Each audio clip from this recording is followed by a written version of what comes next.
Geek Therapy Radio.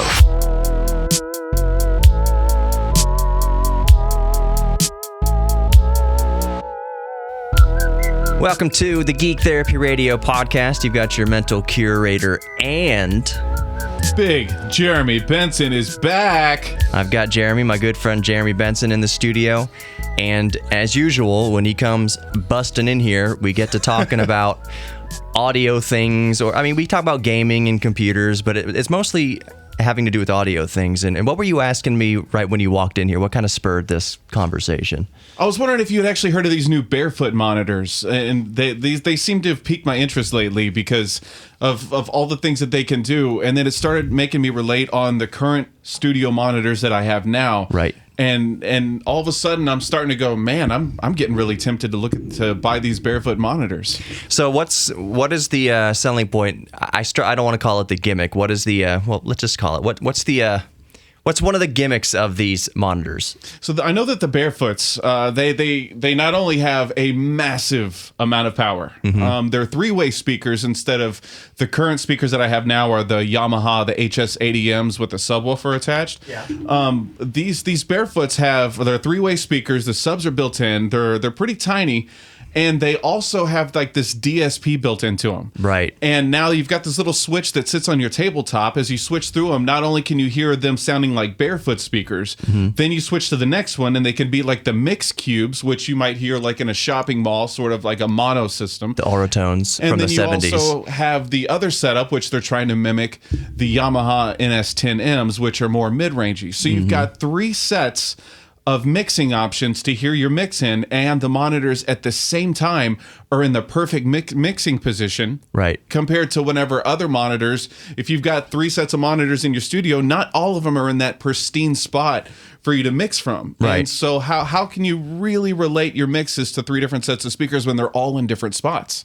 Right. And that's the way that engineers have been doing it for years. You go into any recording studio, you'd see the Yamaha NS10s, you'd see those Orotone cubes, you'd see these are all the near field speakers we're talking about. So these are all the ones that are on the desk, maybe 2 to 6 feet or so from the engineer's ears. And then you'd have the far field monitors, which would be like the $200,000 Tannoys. Oh yeah, those main monitors. Or the custom build ones, the ones that could literally blow out windows in an office building. So yeah, those are the big $100,000, $200,000 far field monitors with the 15 to, I want to say like 20-inch subwoofers, like two 15-inch subwoofers per speaker. And usually those, from what I understand, those main monitors are what the room is actually tuned to. They aren't usually tuned to those NS10s that are sitting on top of that soundboard. But I sit there and say that, oh my goodness, speakers aren't in the right position and whatnot. But you got to consider this too. Pro engineers have been mixing incredible records with speakers potentially in the wrong spot for years and years and years. So for me to say that they've been doing it wrong is honestly a slap in my face. No, right. They're not doing it wrong. It's all part of the process. And I think what a lot of people who aren't familiar with music mixing, audio mixing, but specifically music mixing, aren't aware of is that you will listen. These engineers will make these mixes on $100,000 worth of speakers in a very tightly controlled, acoustically treated recording studio, and then they'll burn that CD or even make an MP3, put it on an iPod or their phone, really, and then they'll go out to their car and plug it into their Toyota Corolla through the aux input, to make sure and just hear what the mix sounds like, and how critical it is to do that, to have that on the set of B speakers or the set of C speakers. So the A speakers would be the main monitors that you're mixing. They're the reference monitors. They reveal if the bass player farts and it gets picked up in the hi-hat mic. Those are the super sensitive speakers. They try to be very neutral as far as the frequency curve is concerned. And full range. But what you'll see, and it's what you were saying that you're running into, is that you don't get the full picture of the mix until you bring it out to your car and see what it sounds like in your car, and also your home stereo, put it into your home theater setup, see how it sounds there. And you were saying that your Yamaha what are HS80Ms, those are like the modern version of the NS10s. Plus they have a sub attached to them. So you'd mix on there and you take it out to your car, and it would just be, it was frustrating. It was frustrating how different it is. You do test out in your car. That's on purpose to test how the mix sounds in the real world, as it, quote unquote. But it's frustrating when you constantly take the mix out to the car off of these speakers that you've had for years, and it never translates. And part of the reason you were mentioning, I don't mean to speak for you, was that your monitors were very harsh. And would you say that they were kind of part of the problem is they would fatigue your ears and you'd make mixing mistakes? That's a huge part of it. Yeah. I know in studios you're switching between these A, B, and C sets of monitors so that you can hear it in different scenarios. Whether you're walking in the mall, it sounds good. Whether you're walking and you're listening to it in your car, it sounds good. Or whether you're listening to it in your home hi-fi speakers, it sounds good. You want all those options when you're mixing in your room. I'm currently listening to one type of monitor, and that's the HS80Ms with the sub. And maybe that means I'm a terrible mixer. Maybe that means I do not know how to translate my speakers. But every time so far, I've had this set of monitors for 10 plus years. Every time I do a mix and I take it out to my car, I am just not getting the translation. Now I do have a tuned room, just to let everyone know. It's not just that egg carton stuff that's up on the wall. Like I have built sound panels and stuff, and I know that rooms have a major impact on this. But I've always had a hard time mixing on these HS80Ms. Right. And now that I've got my eye on these new Barefoots, yes, it's going to be a whole new set of speakers I'm going to have to learn, but I'll have 3 different mix options. These speakers will be in the same position every time. And plus, man, the wattage on these things is insane compared to what these Yamahas have. Oh, yeah. It was like 650, 150 for the tweeters. And there's like $400 or $500 for the subs. Yeah, that's insane. And why was that important? Okay, this is from the research I've done, which this is something that I thought I learned that was kind of new here. I've learned that the transients that come out of the speakers, when it goes like on that kick drum, when that snap that makes that speaker move really, really fast. So real quick to interject, exactly. I want to paint the clear picture that more wattage, that doesn't necessarily mean louder. Sometimes obviously sometimes it does mean louder. But back to what you're saying, more wattage equals more accuracy. Accurate transients, like representing what the source actually is. Right. And I've heard that the Barefoots are not as harsh. They've got these awesome reviews now online, and even from some incredible mixing engineers that are out there that are starting to sponsor them as well. So, man, I've got my eyes on these. Having that little switch on your desk right there just to go from, hey, I want to have the Barefoot monitors. Hey, I want to have NS10s, and now I want to go to the little mix cubes. That's an awesome option. So those mix cubes, unless I'm misquoting here, because we used them when I went to recording engineering school, I think they're called Auratones. I think that sounds right. And they're from the 70s. They are wood grained, and they are just one single driver speaker. Yes. It's one full range speaker. And I always wondered, like every recording studio I went to, every major recording studio I went to would have these $150,000 Tannoys Farfield monitors in the wall with the dual 15-inch subwoofers per speaker. And then every studio would have the Yamaha NS10s from the 80s. And every single studio, $1 million studios, would have these little 5-inch cube Auratone speakers. Like they look like the cheapest, most garbage speakers that you could possibly buy. And it's like, why are these in every single recording studio? I know why the NS10s are in there. I know why the $100,000 Tannoys are in there. But why are these little cubes? And an engineer put it really simply. He's like, because these represent crappy speakers. And if you can get your mix sounding good in this single, full range speaker that represents random bookshelf speakers, that represents the basic audio setup in a car. If you mix your mix through the $100,000 Tannoys and then you do the B, A/B it into those little 4-inch Auratone speakers. Like if it sounds good, if it sounds decent in those, you know that you have a very solid mix. And here's the thing. It's not that you're necessarily trying to get the mix to sound, exquisite through the Auratones, through those single correct full range speakers. Because if you make it sound just exquisite through those little 4-inch speakers. Once you put it into a big hi-fi system, it will all fall apart. It'll be a totally different mix. Holy crap, there's not enough bass, or there's too much bass, or their mid-range is just all out of whack. So that's the thing. With mixing, you're trying to find the happy medium. Yep. You want to hear it in your studio monitors. Okay, that sounds good there. Then you bring it out to your car, like, okay, this is really livable. It sounds really good in the car here. And then you bring the mix to your living room home theater setup. Like, okay, it sounds good here too. And if you're saying that you go through A, B, and C, all those different speakers, and it's perfectly serviceable, it sounds decent across all of these, then you know that your mix is good. If it only sounds good in the studio, sounds bad in the car, the mix isn't there yet. If it only sounds good in the car and it sounds bad in the studio, your mix isn't there yet. If it only sounds good on your 5.1 home theater system, but then it sounds terrible in the car and the studio, your mix is not there yet. You're looking for this kind of happy medium that works decently across all speakers, because at the end of the day, the user's ears, for one thing, no two ears are alike. Everyone's hearing the different thing. Two, they're going to have EQ settings and all sorts of things going on that it's going to be different. So that's why you try to find that happy medium. And if these barefoots help engineers find that happy medium quicker in an industry that is about turnaround and meeting deadlines and everything like that, if you can have one set of speakers on your mixing desk that can represent 3 or 4 different sets of speakers. So you can sit there and click with that DSP switch. Yeah. All right, I hear it through the NS10s. I want to hear it through Autotones. All right, back to the Barefoots. All right, I want to hear it through Mackie HR824s or whatever.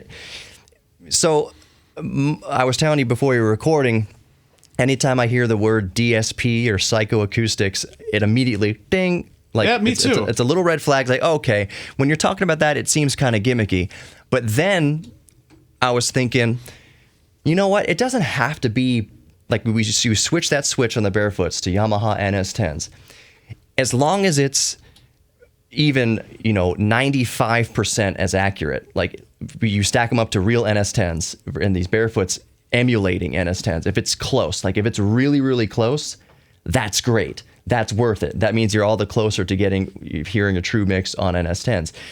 NS10s, the reason why they're all in a lot of recording studios is they have those really harsh kind of upper mid ranges that force you to use the de-esser and pay more attention to the upper mid ranges. That's why NS10s are in there. NS10s represent kind of like mid range back in the 80s. Your trashy speakers that you're going to hear in the mall or something that are up there, and you want to make sure that your mix will sound good on those too. Yeah. Right. So what triggered me wanting to actually turn on the mics and start recording is that in these conversations, naturally we go round and round and we get to different points of thought. It's funny that you mentioned that you could have one set of speakers on your desk instead of 2 or 3 or 4 sets that have to be kind of panned around at different angles from your ears. Different positions, just by mixing nature. positions, yeah. And if you could have just one set of speakers, kind of unclutter and have one set of speakers, that reminded me that last night after I fed my son and changed his diaper at 3 a.m, I like to think about these kind of things because they kind of help me sleep. I was thinking about my recording setup, the Geek Cave, the recording studio I have at my home studio. And now I have my gigantic Mackie HR824s sitting there on a desk that they are way too big for. And I'm thinking, well, on my back patio, like outside, I have a pair of M Audio AV40s. Oh, really? Which are 4-inch studio monitors. They cost like back in the day, they were like $150 for the pair, maybe $120 for the pair. But they sound amazing. And I also have a pair of Rocket 5s, which also... Oh, the KRKs, KRK Rocket 5s that also sound amazing. The KRK Rocket 5s I have hooked up to my HT PC, the gaming PC, home theater PC down in the living room, and watching Netflix with all the Dolby Atmos and everything going on. Like these are recording studio monitors. These are the types of speakers that they produce these shows with, that they produce concerts with. I mean, they're recording, they're monitors, they're studio monitors. But I was just thinking, okay, the Rocket 5s are small, the M Audio AV40s are small. Like, I'm having just like you said with your Yamahas, I've had my HR824s in this room upstairs for a year now, and to hear anything what the bass is doing, and just the way the setup is in the room is, I have to have the speakers kind of close to the wall and kind of in the corners, and there's settings on the back of HR824s where you can set like A, B, and C, like what proximity in the room do you have the speakers in, and it kind of tailors the bass response and stuff like that. I can't freaking dial it into the room. I have sound treated the room. There's a bed in there now. There's shelves with all sorts of Nintendos and Segas and all sorts of stuff deflecting everywhere. So the room itself now is delightfully neutral, but I still can't. In my mixing position at the desk, I can never hear what the bass is doing, and I have to always get up and go, and I stand in the corner of the room where all the bass frequency collects to get a better picture of what the bass is doing. And the problem with that is, one, it's just annoying to have to stand up and walk 6 feet away to go stand in a corner where the bass is collecting to hear what the bass is doing. Two, that doesn't give you the best, most accurate idea of what the low end is doing. Oh, yeah, that's true. Because it all builds up in the corners. You're not supposed to mix sitting in a corner, because that is where the low frequencies build up. And they make low frequency traps for that purpose, to absorb the bass in the corners. Those big giant foam things and custom built traps that sit in the corners to absorb those bass frequencies.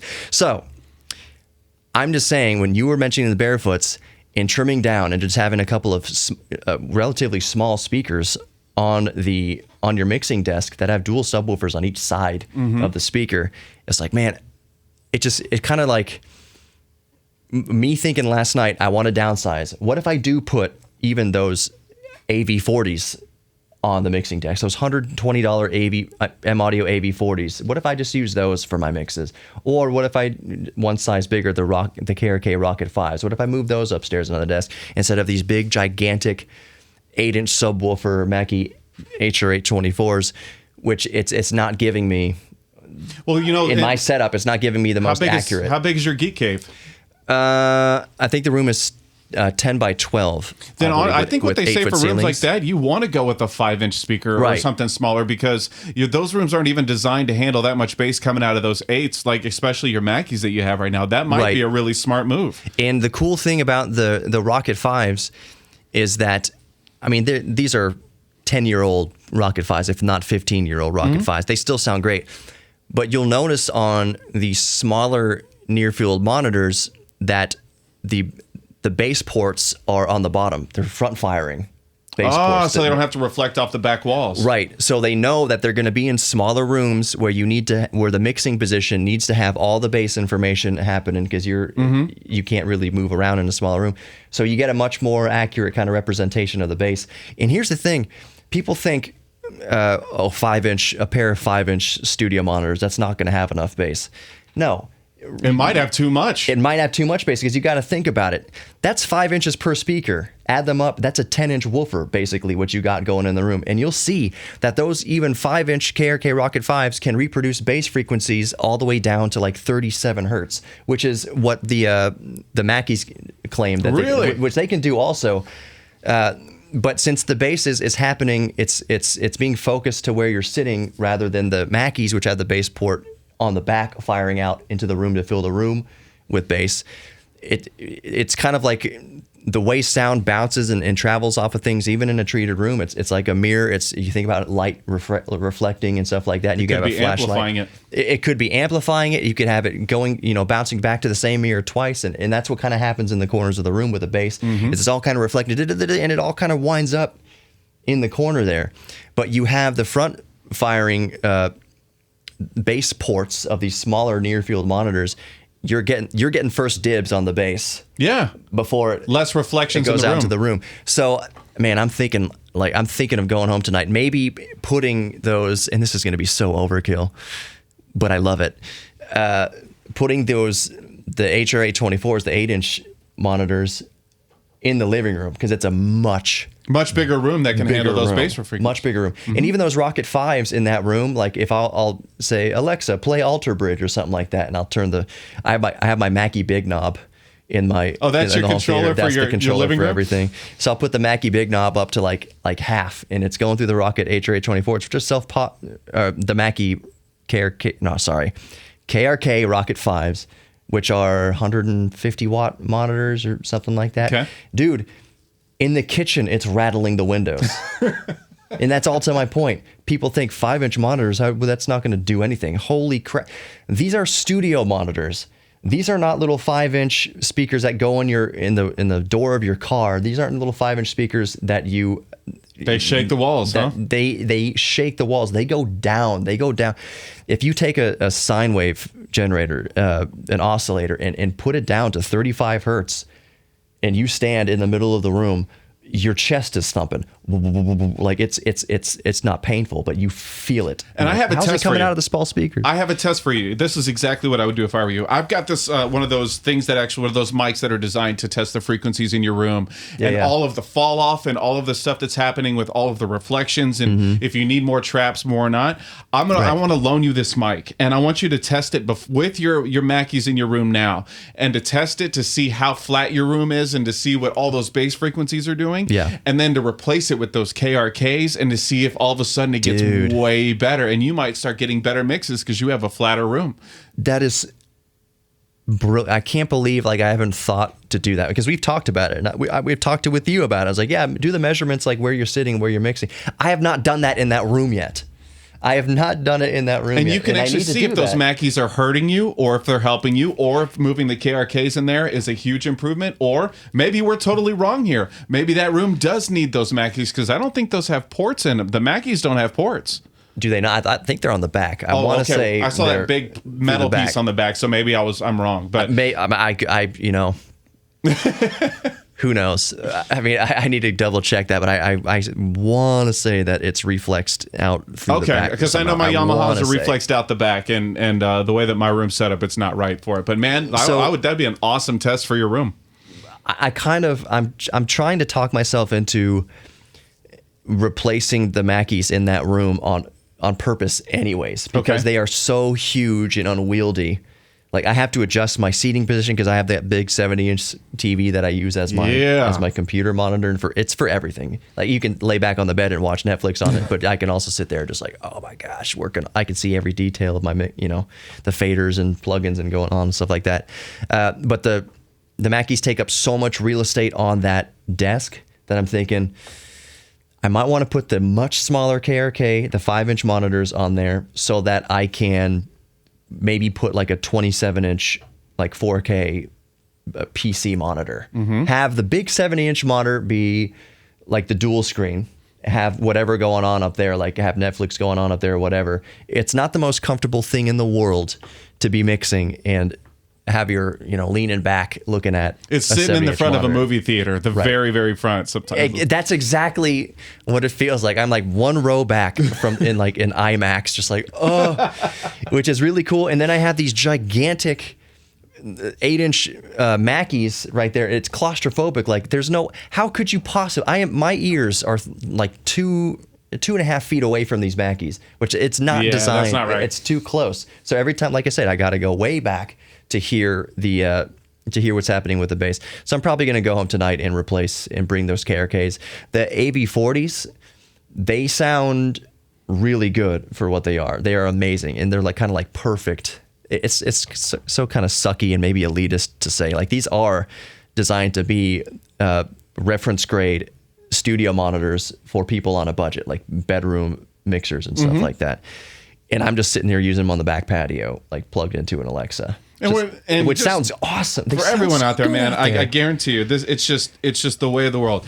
It's fun to want something that's a $4,000 or $5,000 studio monitor, but I guarantee you, a pro mixer could do a million times better job than me on a $100 set of monitors than I could on a $40,000 set of monitors. Right. That's a really good point, and I think this is the conversation where we'll leave it for the day. We're like 25 minutes or something like that, because I know this conversation is going to go on for a little while longer. The point I wanted to make is, so before you walked in here, I was on my phone replying to a Twitter comment where a guy, Jonathan Morrison, people listening to me who know who Jonathan Morrison is. He's a YouTuber, about 2.5 million subscribers, whatever. And the big news of the day, obviously, the past couple of days is Apple's new AirPods Max wireless headphones. So there's a whole lot of just chirping going on Twitter about that stuff. And Jonathan said, because he can be a little snarky sometimes, which is delightful, he's like, don't talk to me about audio quality when your YouTube voiceover is trash or something like that. And that wasn't the thing that got me thinking. I agreed with him. I was like, yeah, it's kind of weird to hear somebody talking about audio quality when they're demonstrating that they're just not educated enough on how to get good audio quality. And the proof was in the pudding with the first reply to his comment to Jonathan was a guy saying, not everybody can afford like a $4,000 microphone. And that just painted the picture to me. There is still so much misunderstanding with what makes good audio. So I replied to that guy basically, hey, it's 0.0001% cost of your setup, 99.999% technique and method and knowing what you're doing with it. That's it. So going to what you're saying, a professional audio engineer can take a $90 ubiquitous industry standard Shure SM57 or even a $15 Natty and a 4-track cassette recorder and produce an album that sounds way better than somebody who doesn't know what they're doing with a $50,000 Neumann, a $300,000 Neve console, and $200,000 Farfield Tannoys. It's almost inconsequential how much you spend on your setup versus knowing what you're doing with that setup. You can have a $100 Focusrite interface and a $100 or $50 newer condenser microphone, and if you know what you're doing with it, if you know about mic placement, if you know how to talk into the mic, where to put the mic in the room, how to kind of have your room treated, and it doesn't have to do with bringing in someone for 10 grand and treat your room acoustically. Just like, hey, start putting stuff in your room, put a chair in there, like put your mattress up against the wall, bring some drapes in there, just kind of reduce the reflections, tame it down, know where to put the mic, get a $10 mic filter or make your own for pennies with a pop filter, like with a pantyhose and a clothes wire. It has everything to do with your technique, and the person that knows what they're doing with a $50 setup is going to have professional, superior, just industry standard, great commercial ready results versus somebody who poured $5,000 into their setup and doesn't know. It is in a crappy bedroom with too many reflections, or sitting. Listen to me. I'll do it right here. There's something called the proximity effect, and these microphones that we're speaking into, they're radio industry standard, broadcast industry standard, Electro Voice RE27 and -Ds. And one of the things they're supposed to mitigate is proximity effect. So, but it's still not perfect. So I'm talking. I'm an inch away from the microphone right now. And the proximity effect is this. Jeremy, don't say anything. I'm just demonstrating what proximity effect is. Here's a good $400 microphone used poorly. So we're talking about microphones and people not knowing how to use microphones, and I'm like 4 feet away from the mic right now, and you can hear that it sounds kind of bad. And now Jeremy's getting 4 feet away from the microphone, and it's going to sound... And you should be able to hear the room a lot more now. Right. That's all of a sudden when you're not using the mic right, because you should be able to hear the source, and you're trying to get rid of the room, especially on a podcast or something like this. Right. And if you're using a $2,000 microphone, the way we're using these $400 microphones right now, it arguably would sound even worse. Because they're going to pick up even more of the room. They're more sensitive. Right. So the proximity effect is a real thing. That's 101 on using microphones is for voiceovers especially. You need to get right up on it. And like recording acoustic guitars, you need to have point it at the 12th fret, a little bit off axis, and be like a foot away. These are just really rough kind of guidelines. You dial it in from there.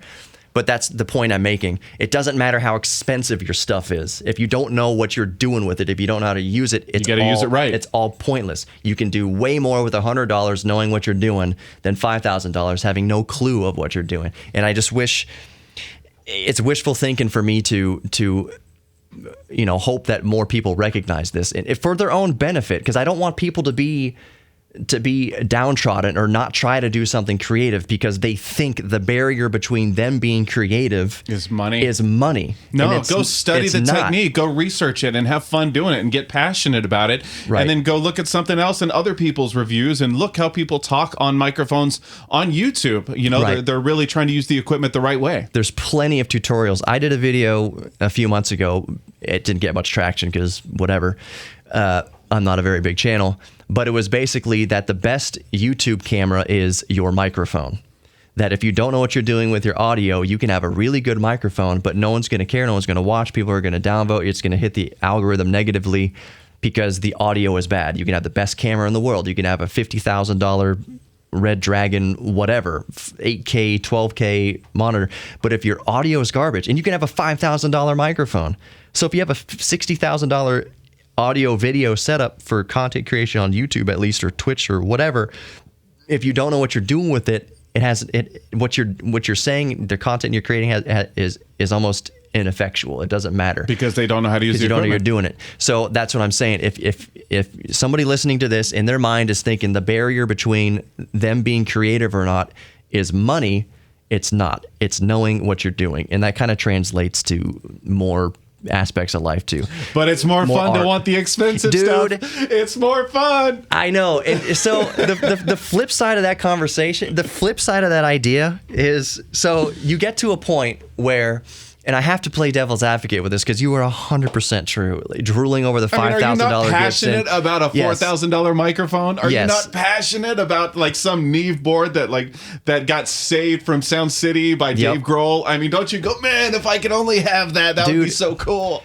I used to subscribe to, I think it was called Tape Op magazine, and it was basically a magazine for audio engineers. I mean, it was nitty gritty, pedantic, like down and dirty technical stuff, and just from audio engineers around the country, around the world, talking about stuff. And so it'd be things like, here's a 2-page article on, hey, I was able to use a $500,000 modded Neumann U47 by some guy, some old man, 90-year-old guy in Germany who mods these U47s, which are already infinitely expensive microphones. I mean, Frank Sinatra sings into a 47. Like, these are legendary microphones, and then they're modded to sound sweeter or better, and just based on who's modding it, like he charged like $200,000 to mod it or whatever using these components. So it's reading stuff like that, and you drool, oh my gosh, I would love to use a $500,000 Neumann U47. And it wouldn't make me better, but it's almost like I want to experiment with it so I could learn it. It's more about the journey of learning about audio engineering. But here's the thing that, and I think because audio engineers are geeks just like anybody else in any other industry, this certainly translates to musicians. It certainly translates to videographers and photographers. Once you know what you're doing good enough to keep up and make a good product and everything like that, if you had that $500,000 Neumann U47, you want it because you know that you know how to use it most effectively. Once you get good enough and professional enough and knowledgeable enough to get the most out of the equipment you do have, we yearn for the expensive stuff because we know that we know how to use it now. Similarly, a musician that gets decent with the guitar, good enough with the guitar, a $300 Squier or a $300 Epiphone acoustic guitar or whatever.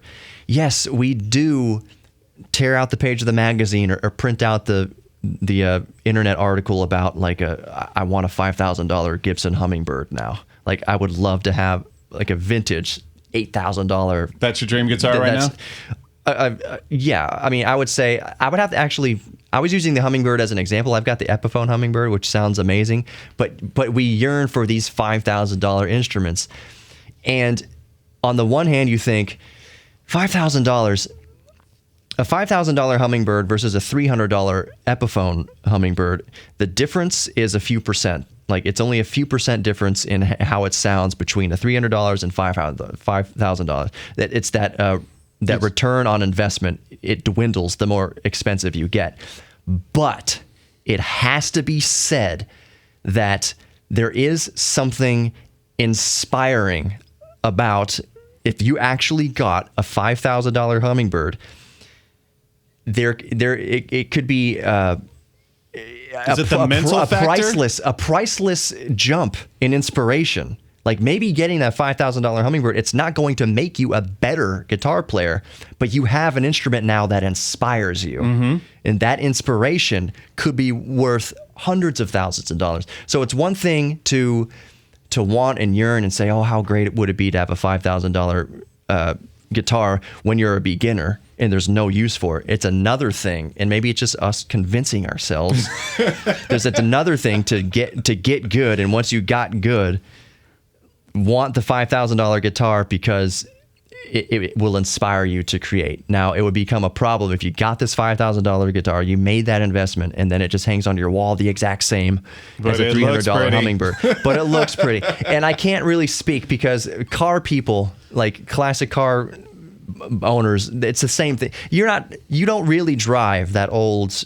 SS. What did you want? A Camaro? 69 Camaro 69 SS? Camaro. Oh, I drive it every I know day. you would. I know you would. But it wouldn't be for most people. But most people aren't going to be driving the 69 Camaro every single day. I know we say we would. Mm-hmm. And there would be maybe when it spurts. rains, because the windows would fog up, that'd be a problem. Right. And there would definitely be spurts where you drive it every day. I do it with the DeLorean sometimes. I just really want to drive the DeLorean, and I'll drive it for like a couple weeks exclusively just because I have it. I want to get it out of my system. And it's a fulfilling thing to do. It's like a reconnection with oil and gas and old school driving and mechanical things. But with a $5,000 guitar, you'd hope that it becomes more than just something decoration on a wall. Now, if you're loaded, doesn't matter. Yeah, have at it. Go for it. Have at it. Get the $20,000 Fender Stratocaster. Go buy for $150,000. Buy one of them that Jimi Hendrix used at a concert once in like 1968. Go for it. You're never going to use that guitar. You're never going to play it every single day. I would. I heard one of the Led Zeppelin guitars just auctioned off for $250,000. Jeez Louise. So that's another stratosphere of cost.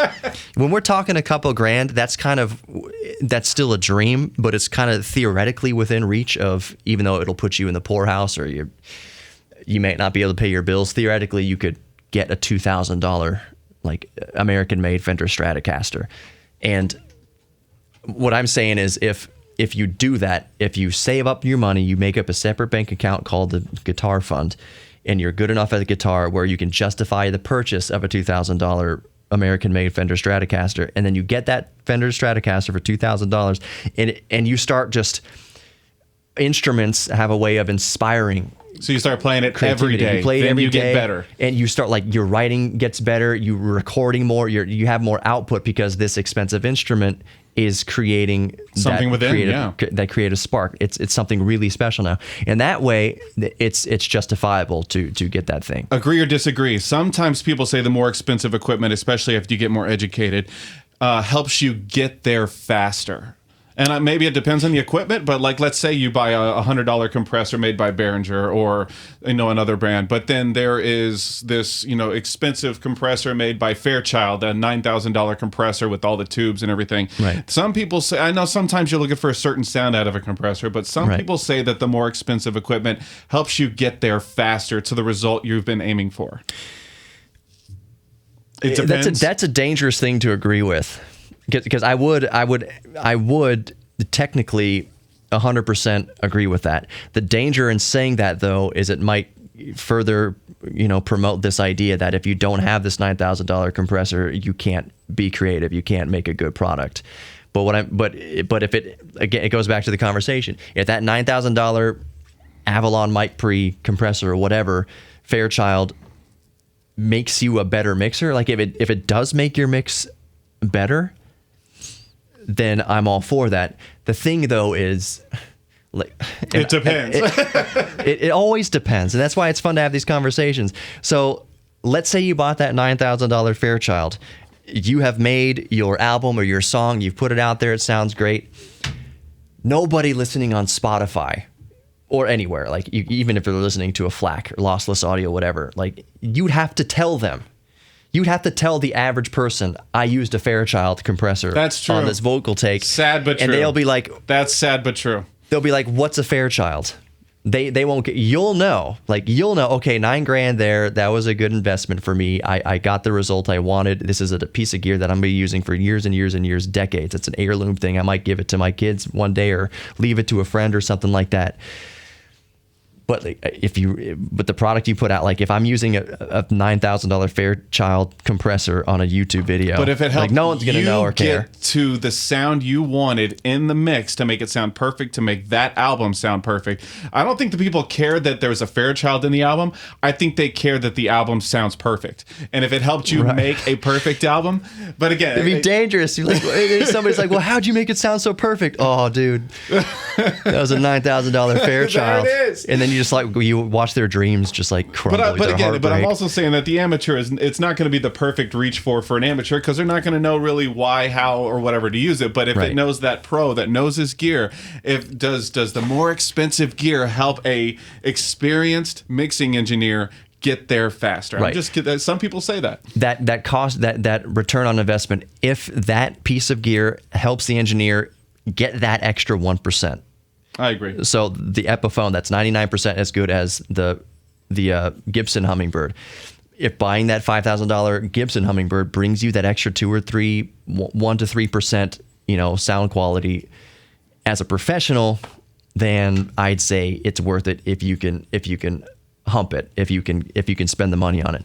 But I want to reiterate right now, do not, anybody listening who's thinking about being creative with audio, video, anything, photography, art, like, do not let cost be the barrier. True. The best work, dude, I was listening the other day. Every once in a while, I go back and listen to like really old stuff that I've either mixed or that I've recorded. But I was listening to an album that I mixed in 2004, fresh out of sound school, I moved back from North Hollywood to Texas, went up to Austin for the weekend, and mixed and produced an album for $100, which was... Oh, that's how much I used to charge per song. Grueling. No, there was the whole album. It was Nice. This was 3 days of just nonstop trying to get a bunch of stoners to focus, to record their takes and do the thing. So I recorded the album, and for years I put that album behind me. I was proud. It was a fun experience to do it, but I kind of put as a professional piece, I kind of put it out of my thoughts for years, like for a decade. And then I stumbled across it again. I stumbled across the stems to it again. But I went back and listened to the original mix that I had made in 2004, fresh out of sound school, mixing on a pair of $30 2.1 like subwoofer, like PC computer. Like the PC speakers. The PC speakers, like Dell, whatever 2.1 with these are just cheap. They are not made for audio mixing at all. But that's what I was mixing with. That's all I had to mix with. I had a Pentium 3 or a Pentium 4 and like the first edition of probably pirated Cakewalk Home Studio or something. No, it wasn't. I bought it at $50. Anyways, I didn't have much to work with, especially the speakers I was mixing on. And that's one reason why I put that album behind me. I was like, I don't want to go back and listen to it. I've been too close to it for a couple months while I was working on it, mixing and stuff like that. But then I went back and I listened to the original recording. I was like, how the hell did I get that? Oh, it wasn't bad. That good. It wasn't bad. That's what I'm saying. Is like, especially like it wasn't bad sonically, and the mix and the soundstage and everything I was able to get out of it was like, how the hell did I pull that out of my butt? It wasn't as bad as you remember. That's awesome. Because we were using, it wasn't just that I was mixing on a pair of $30 2.1, multimedia speakers for a PC. It was that everybody involved in that album, the drummer, the bass player, the guitarist, everyone were starving college students, and I was using like a Natty, a $10 Natty, I still have some. Radio Shack like microphone. They're microphones that have a 1/4 inch, like a TRS connection, not XLR, and I'm plugging it into my Behringer mixing console, which I spent like every dime of like pizza delivering money on, and that's what we were working with, and so we had to record everything separate, obviously, because I didn't have enough microphones. I think I had like 3 microphones to work with. So I had kick, snare, overhead. Maybe one of them was a condenser, my MXL V67G, which I still have now, cost $100 in 2003, still cost $100 today. I live and die by that microphone. I've used it on so much stuff. It's so awesome. But so I had that condenser. And then I had the 2 like Natty and Radio Shack microphones, and that's how we mixed the whole album. 3 mics on the drums. We did the drum take first. So what we would do is, now we're getting a nitty gritty. What we would do is, our drummer was really good, and that helped a lot. His name is Brad Walsh. He's kind of a legend. What we would do is we'd have the guitar kind of in another room, and the way I patch it in, I would have the guitar or the bass going into Brad's headphones so that the rhythm section could stay in sync. But all I was recording was the drums. And then I'd go and take the microphone over and put it in front of the bass player's bass cab. And I had a direct box, so I could do direct to the console, and I had my microphone on his like 5-inch guitar amplifier. It wasn't even a bass amplifier, but I was able to blend the two, like using this wizardry in this really crappy equipment and mixing it through terrible speakers. And I spent days mixing on that. And the reason it is all bringing back around on our conversation. The reason why I was able to get such a good mix out of it is I would take it from those 2.1 multimedia speakers right out to my 2002 Golf GTI and listen to it through that sound system. And I would record the mixes even onto cassette tape and bring it out to the car. And then I would also burn it onto CD because it had CD and cassette. I would be like doing all the mediums. Like, how are people going to make this tape? Some of them are going to like record tape. They're still early 2000s. Still people would theoretically have tape players in the car. So I was testing. And I was able to get a good mix, not because I had the best monitors in the world, not because I had the best microphones in the world, but because I knew what I was doing. And I did that critical step of checking my mix on multiple sources. And you got to do your best to capture a great performance. Yes, that's kind of as far as music is concerned, and we'll end it here. That's what it all comes down to. When the guitar player would start playing and his guitar was out of tune, I would hit stop. Tune your guitar, David, or whatever his name was, or Bob or Brad or whoever. I'd be like, no, it had stop. to be a Brad. And a couple times I'd be like, dude, come on. Like, no, stop. Tune your guitar. I'm not trying to be a dick, but I'll be a dick if I have to. You have to tune your guitar. You can't. Can't you fix that? Like, can't you just auto tune the? No. You need to start with a good thing. I would have to tell Brad, who was an awesome drummer, but was, at least at the time, could be lazy. And I'd be like, Brad, tune your snare. I can see ripples like cellulite going through your snare head. Like, tune it, please tune it. Just 5 minutes. I don't know where my tool is. Vice grips. We just get it snappy. Do everything. Like, your heads have the ripples, have the cellulite. Good sounding source and a great performance is what you need. Start there.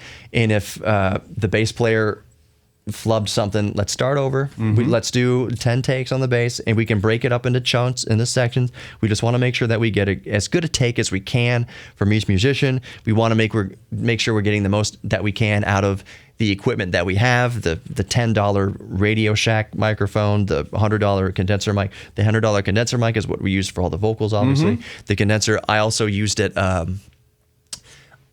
used it as the overheads for the drums. Is that mono? Yeah, it's just a mono overhead. Just a mono overhead. That's all I had to work with. I had it since I had the snare microphones near the hi-hat, like it was like a natty mic just on the top head of the snare drum. I had it near the hi-hat, so it was bleeding in. The hi-hat was bleeding in plenty to that snare mic. So I had the condenser, the only condenser I had, kind of more off towards the ride or the floor towards tom. the ride. And so what that did is it picked up the bleed beautifully from the hi-hat, but it also picked up the toms really well. It picked up the ride really well, and I was able to get a good in spanning the mics out. I could pan the hi-hats. I'm trying to think how I mixed at the time. Was I doing it from the drummer's perspective or from the listener's perspective? I think I panned the hi-hats like in snare, like the snare 30, I would say 30% left. And then I would have the overhead mic panned like 50%, maybe 75% right. And then I would have the kick drum right dead center. Okay. So I was able to get a really good, since everything was just kind of bleeding into each other anyways. And the type of album it was just a college, dorm room rock type of hip hop, rock, hybrid, punk album. It was really cool. Like, it's really creative and everything like that. But the style of music lended itself to miking like that. If this was like a really tight kind of jazz feel, or like the drummer was using like brushes or something like that, sure, I would rethink how I was miking things up. But this is like a dorm room rock. Yeah, like, dude, slap that friggin' natty mic in the kick, make it sound like it was recorded in a garage, right? But sound good. The Foo Fighters did the exact same thing with Wasting Light. Yep. And it sounded good. And Butch Vig and stuff is like, don't you want to record Butch Vig, who did Black Album and did all these things, like in Nirvana and everything. He's like, dude, you're Foo Fighters. Don't you want to record down here in your own, what is it, 406? What are their studios at? I think it's like 606 or 406 or something like whatever that. Like that. And Grohl's like, no. Like, we're doing it at my house. In my garage. In my freaking garage.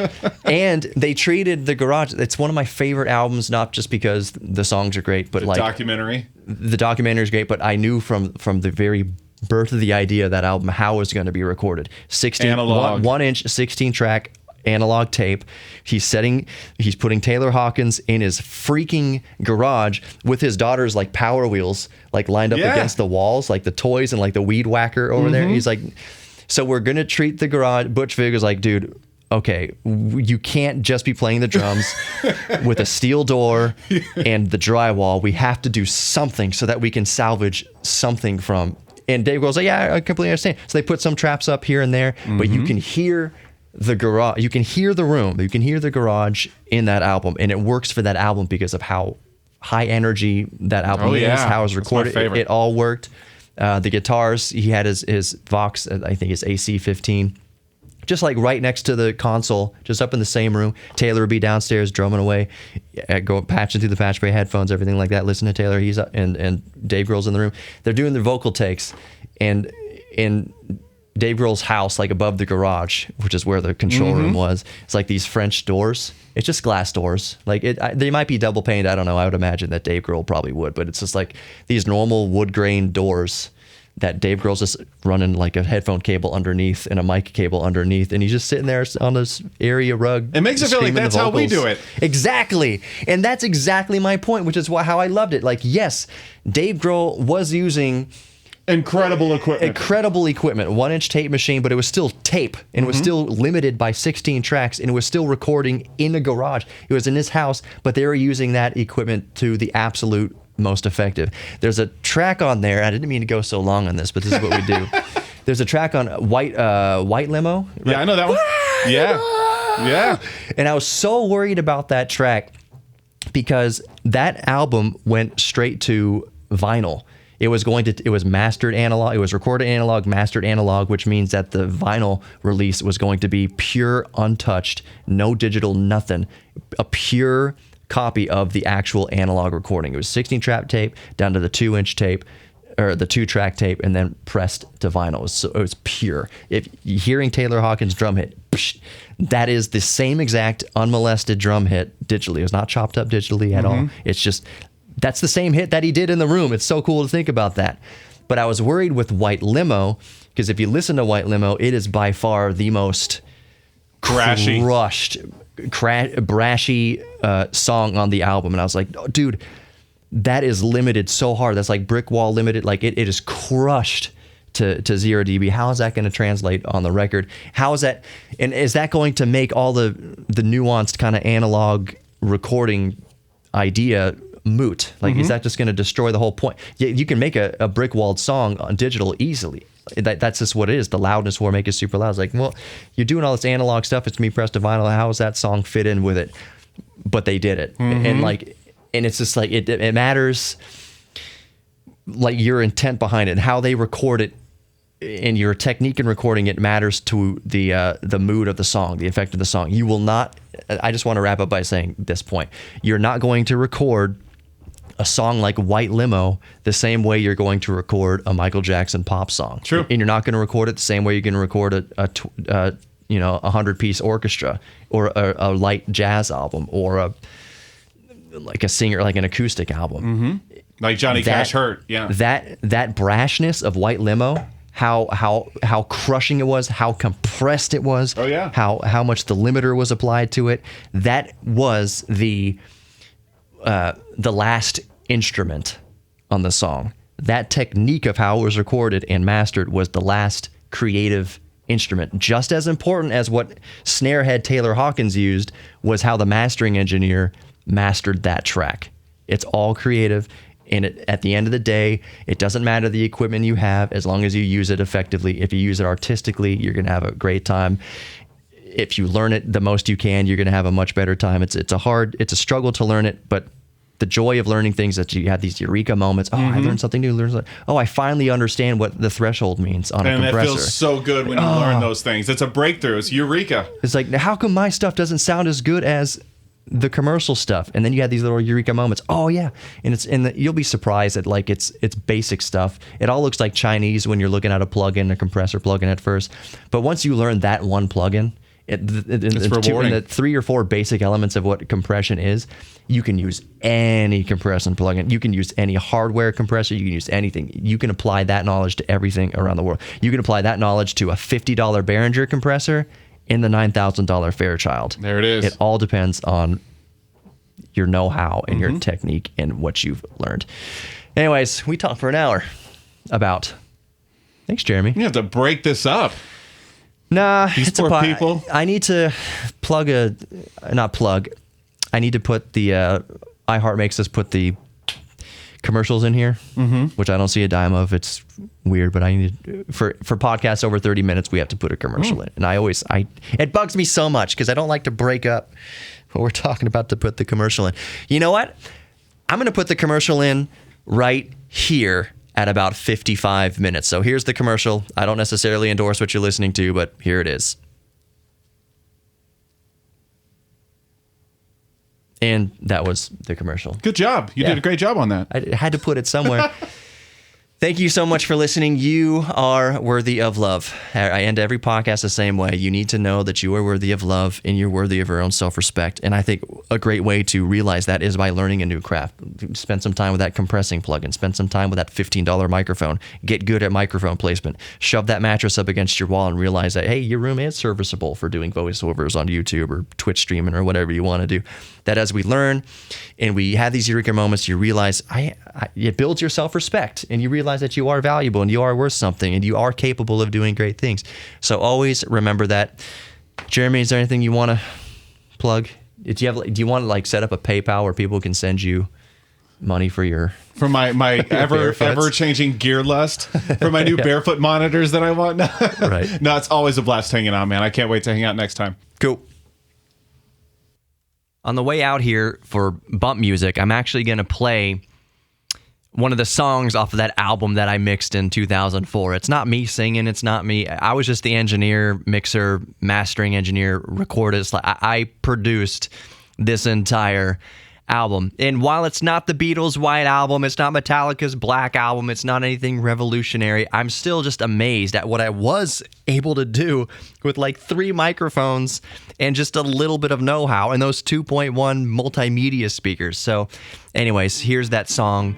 The band is called Family, and I forget what the song is called, but here's one of the songs off that album. Take care, everybody. 1, 2, 3, 4.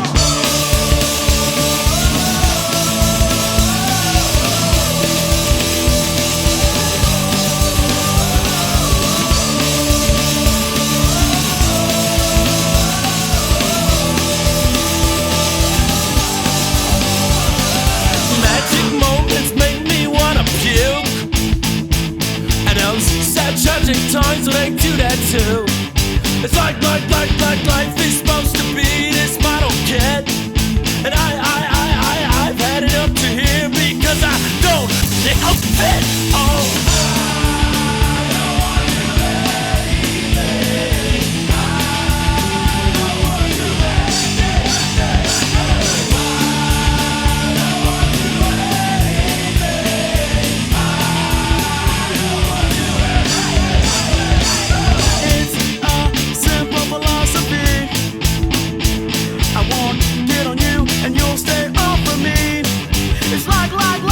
life is full of all this and I can't breathe or believe because of all of it. No, I just wanna sit. Oh, I don't want you anything.